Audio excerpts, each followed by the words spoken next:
Howdy, my name is Nonat, and welcome back to, finally, another installment of Advanced Archetypes. I want to personally apologize. I don't know what happened. I forgot this series existed for 2 weeks. In my defense, I've had a really crazy 2 weeks, all outside YouTube stuff, just, lots of fun stuff.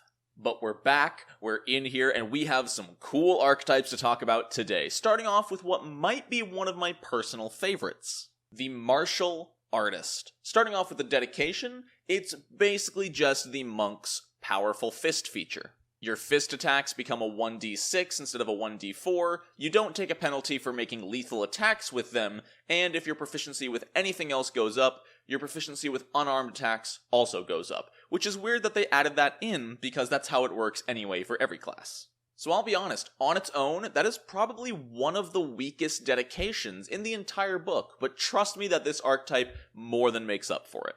Before we proceed with the rest of the actual archetype feats, I actually want to point out the additional feats right now, because they're the main reason you take this archetype. If we look at even just the 4th level additional feats, we see that every single monk stance, aside from monastic archery, is available here. Crane stance, dragon stance, gorilla, mountain, stumbling, tiger, wolf can all be taken at 4th level with this archetype. Effectively, this whole archetype is entirely centered around the stances themselves. We can see the 8th level additional feats, crane flutter, dragon roar, they're all the upgraded ability for those stances. So keep those in mind. If you're not aware of how monk stances work, check out my monk guide that I made months ago. It's not a great video, but you can check it out in the corner anyway, if you're not familiar with the stances. But with that in mind, and we're under the understanding that when you're using these feats, you're likely using an unarmed strike stance. So follow-up strike, if you just missed with a melee unarmed strike, you can attack again with the same multiple attack penalty. This isn't bad, and in my opinion, this is just better than the fighter's exacting strike. It has the exact same effect, except for the fighter's exacting strike requires you to already have a multiple attack penalty, whereas if you miss your first strike in a round, you can use follow-up strike right afterwards to make another attack at no penalty. This is pretty good. It is a flourish, so you can only use it once per round, but it's still a solid pick. Getting a second chance at your first attack each round is a nice option to have, because there's no worse feeling than missing with your full bonus and then going, alright, guess I gotta see if I'm gonna hit with a -5. Grievous Blow, in my opinion, is the best part of the Martial Artist. You make a melee unarmed strike, and if you attack again after this, it counts as 2 multiple attack penalties. If this strike hits, you deal 2 additional weapon damage dice. If you're level 18, you add 3 additional weapon damage dice. On top of all of that, this attack also ignores resistance to physical damage up to your level. So you get this at level 8. If something has physical resistance 5, this attack completely ignores that and deals full damage. With this feat alone, they have given you the ability to make a fighter that is better than a monk. It's at this time I would love to plug my Patreon, where just a few weeks ago I released a full character build for the Not a Monk fighter. I'll add in a little clip from that video right here. If we were to use Grievous Blow for 2 actions, and we hit with that plus 19 to hit, we deal 4d10 plus 7 and ignore up to 8 points of physical resistance. Just for comparison, a level 10 stone golem only has 10 points of physical resistance. I release content like that once every week on Sundays, where we make stupid character builds, fun character builds, and once a month I do release completely unique homebrew, like my recently created Missionary Cleric Doctrine. So if any of that sounds interesting to you, definitely check out my Patreon. I'll leave a link in the description.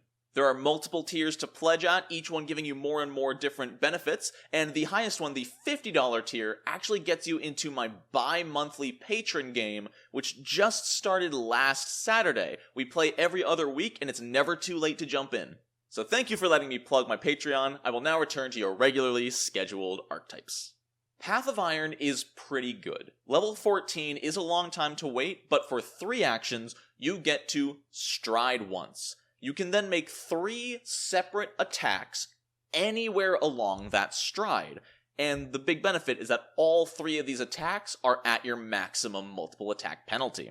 So if there are 3 enemies within 30, 40 feet of you, whatever your movement speed is, and you can move within melee range of all of them, you can move and attack all 3 of them at full attack bonus. It's pretty good in all honesty. The only downside is that it's only once per minute, so you'll probably only get this once every encounter.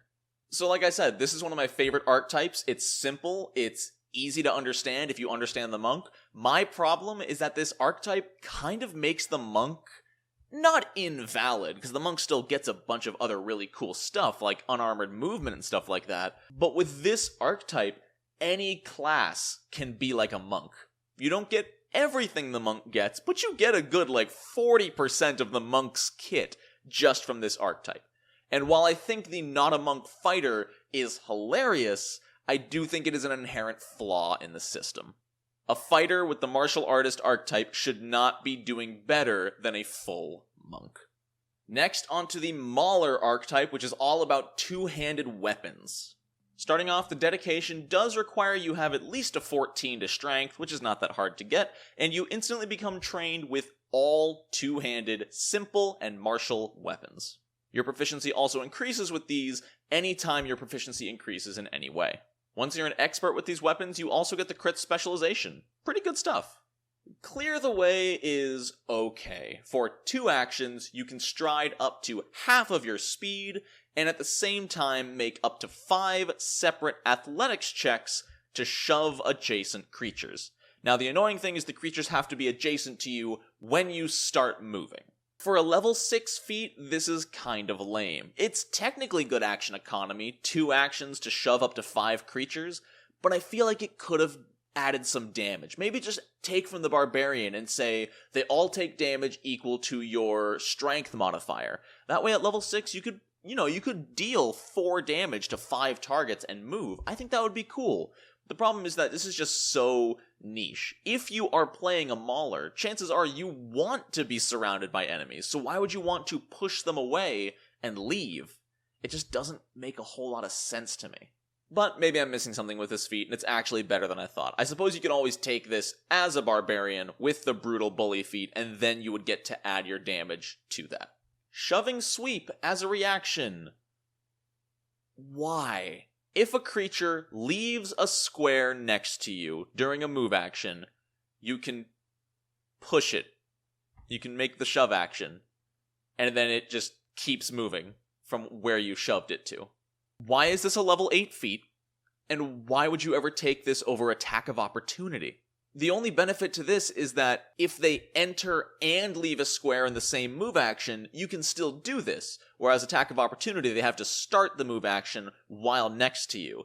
I don't know where this is useful. I guess you can shove them a few feet back the way they came if they try to pass you, and I guess that's a good way to run interference for your backline, but overall, this seems like a waste of a reaction. The shove action on its own is not that powerful, so unless, like I said, you're a barbarian with feats that alter and upgrade your shove action, this is not going to do much for you. Now, I will say, something that does benefit this is that when you shove something, as long as you got a success or a critical success, you can move with it.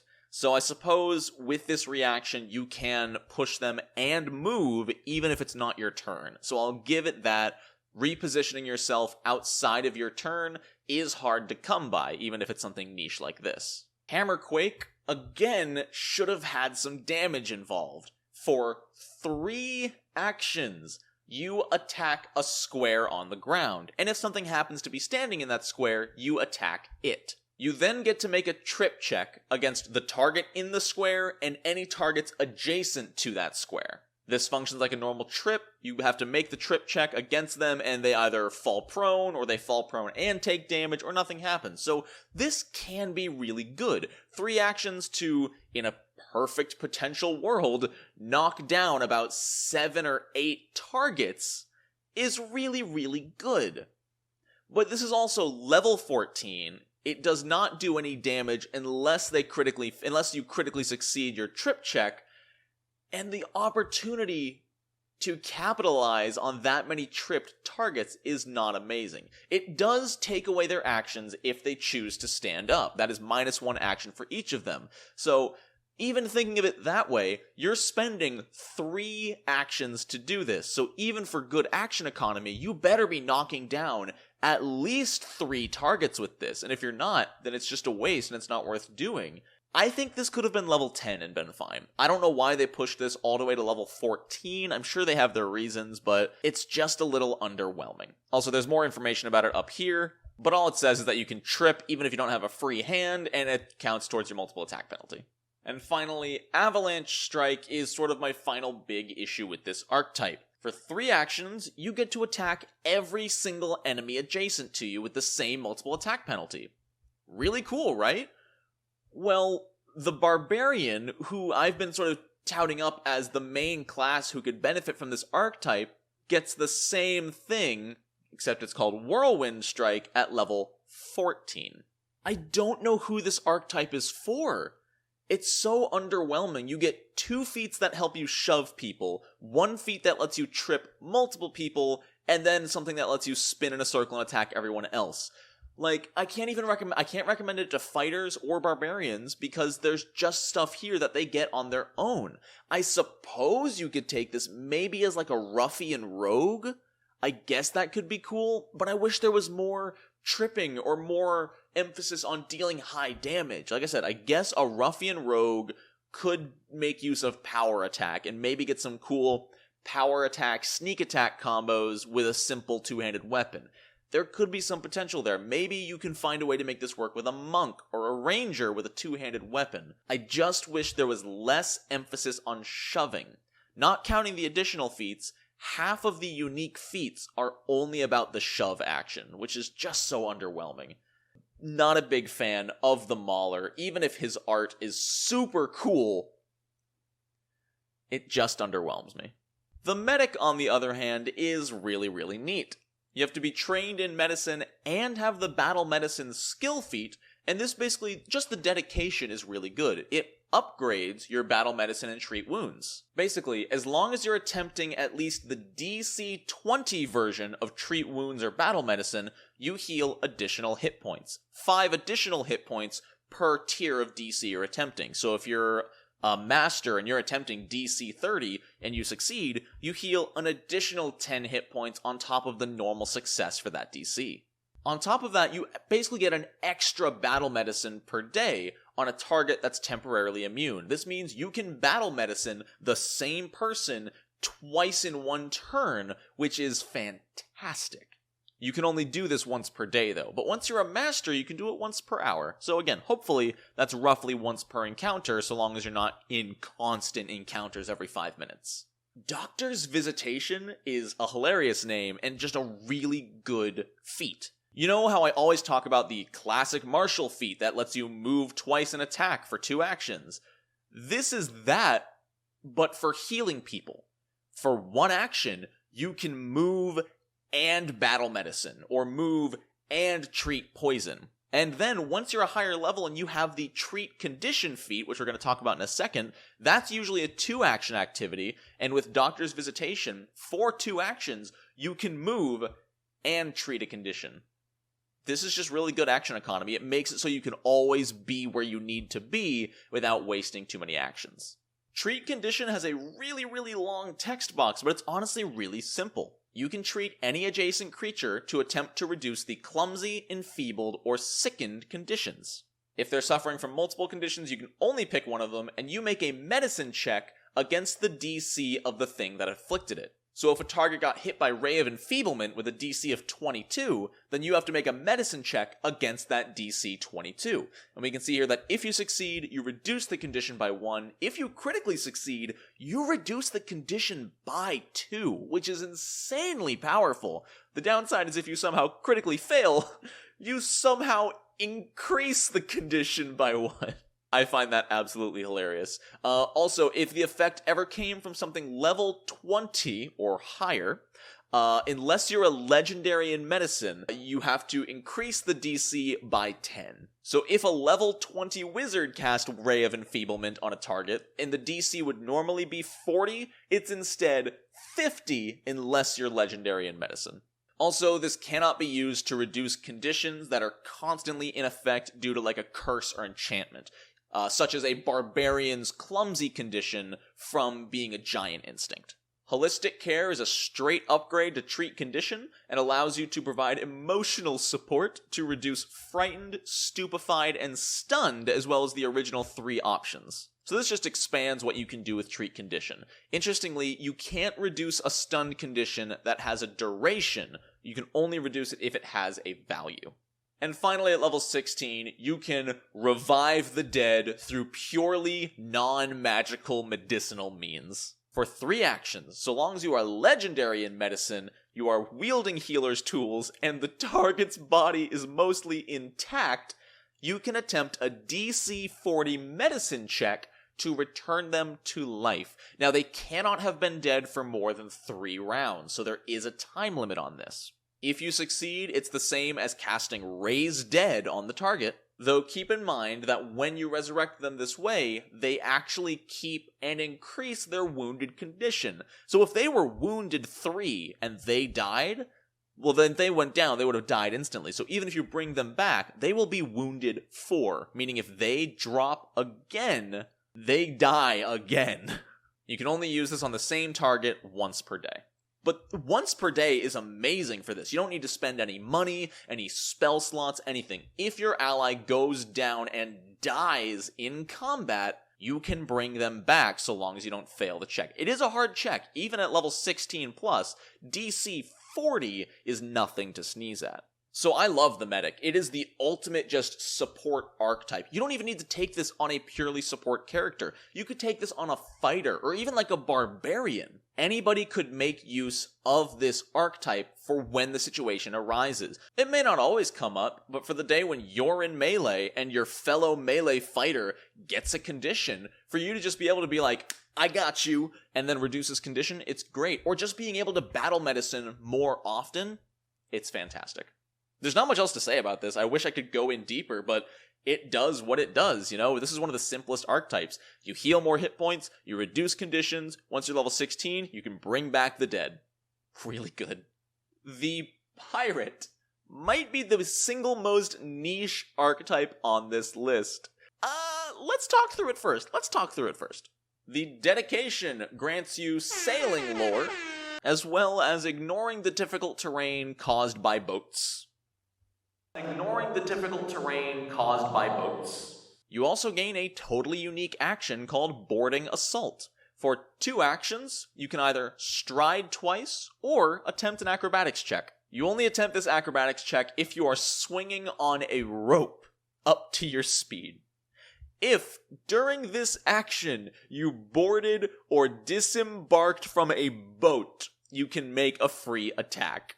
Additionally, the attack does deal a full extra damage die, so if you were playing, that pirate with a great axe and it's a +1 striking great axe, then if you make this work at level 2, if you somehow magic weapon, if you somehow make this work where you have magic weapon on your great axe, you move twice off of a boat and attack, then you would be dealing 3d12 plus strength damage at level 2, which is hilarious. Otherwise, if there's no boats or similar vehicles, this is so situational. You better hope that your campaign has something to do with pirates. Pirate weapon training. Your proficiency automatically goes up with the hatchet, rapier, scimitar, and whip. We know how these work by now. Rope runner. You have to be trained in acrobatics and athletics, and you gain a climb speed of 15 feet. And it only works when you're on ship's rigging. Why? It's so situational. Why not just give them the climb speed? On top of this, if you ever succeed at an athletics check to climb a rope, or acrobatics to balance on a rope, you critically succeed. You also aren't flat-footed while working with rope, like being on top of a rope. This is so... Would it really have been that overpowered to say your experiences climbing the ship's rigging have made you adept at climbing? Gain a climb speed of 15 feet. Would that have been so overpowered, Paizo? No, it only works on ship's rigging. We're not done, we still have more. The fourth and final... I'm sorry, I can't get through this archetype with a straight face. I know they did this almost purely for humor, and I appreciate it. The final feat for pirates, walk the plank. You frighten a foe into moving where you want them, traditionally demanding they walk the plank. Attempt to demoralize an opponent. If you succeed, along with the normal demoralize effects, you also force them to stride up to their speed. You choose exactly where they go. Now here's the part that kinda sucks. You can't force the target to move into a harmful space unless your demoralize was a critical success. You also can't do this to the same character more than once per day. Why? Why are there so many limitations? First off, it has the incapacitation effect, so it only works on creatures equal to or weaker than you. Then, if you don't critically succeed, it's not that great. I suppose this is good if you or an ally are a fighter and you can force them into an attack of opportunity situation. That's kinda cool, because it states that you force the target to stride up to its speed, which I think means they're taking the stride action, so it would trigger anything that triggers on a move action. So that's really cool, unless you can't... No, you can't! You can't force the target to move into a harmful space, such as one that provokes reactions, unless it's a critical success. Pirates suck! They don't even have any additional feats! They don't even have anything bonus from, like, the swashbuckler feats. There is nothing here. Pirates are the worst archetype in the book, and I love them. Joking aside, this is obviously something you either give to an NPC, or you give to an entire party for free if the campaign happens to take place on a boat, and they're going to be playing as pirates. This isn't something anyone will actually spend their class... I shouldn't say anyone, there are people out there. But they're not something you usually spend class feats for. They're usually going to be given to you for free from the GM or during character creation. They're still awful, though. Now, the Poisoner. The Poisoner is one of my favorites in this book. We're getting a lot of good ones in this episode. Well, good ones and the pirate. Starting off, the dedication requires you be trained in crafting, and you basically just gain the same abilities as an alchemist, however, strictly for poisons. You gain a batch of reagents equal to your level every single day, but they can only be used to make alchemical poisons. Now, similar to the herbalist, this does not increase with your level. Unless you take another feat later on down the line, this will always be level 1. Which means I think you can only make arsenic and giant centipede venom. At level 4, we get Poisoner's Twist. And let me just say, this is an example of a feat I wish they did more of with these archetypes. Maybe it's just because I'm a combat numbers junkie and I love different ways to roll different dice with my character, but let me explain what it does. For one action, if your last action was a successful melee strike that dealt damage to a target that was already afflicted by a poison, and you know which poison it was... Long story short, if you attack someone you've already afflicted with a poison, you take advantage of your knowledge of the poison to try to sort of twist it into the most effective part of the body. If it affects the lungs, you might cut open the lungs a little bit to let the poison seep in, and you deal 1d6 extra damage from your strike, and 1d6 extra damage from the poison. All the way at 18th level, this does increase to 2d6 of each time, but this is just a solid bonus damage. There is no saving throw, there is no attack roll. So long as your last attack hit and dealt damage, you can just roll an additional 2d6 damage right then and there. Obviously, this is going to fall off over time. At level 10, 2d6 extra damage isn't great, but honestly, even at any level, it's still guaranteed damage. If you're down to your third action and you somehow hit with your second action and your multiple attack penalty is at -10 right now, well, rather than make the attack that's obviously going to miss,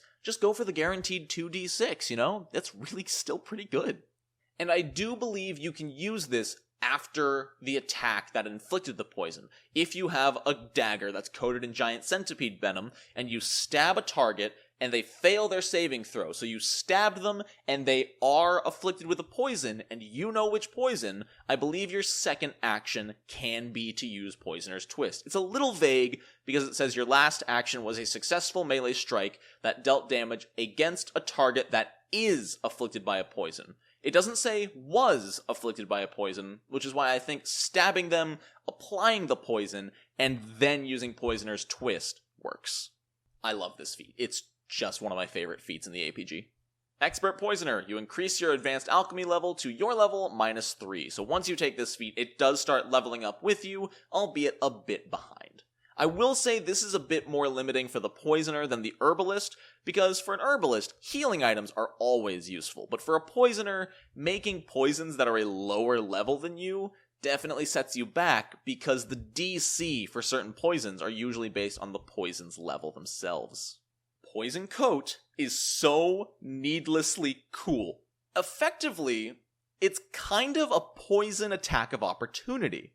Basically, at any time, you can spend 10 minutes to intertwine, like, needles into your clothes, or, like, rub poison on the outside of your armor.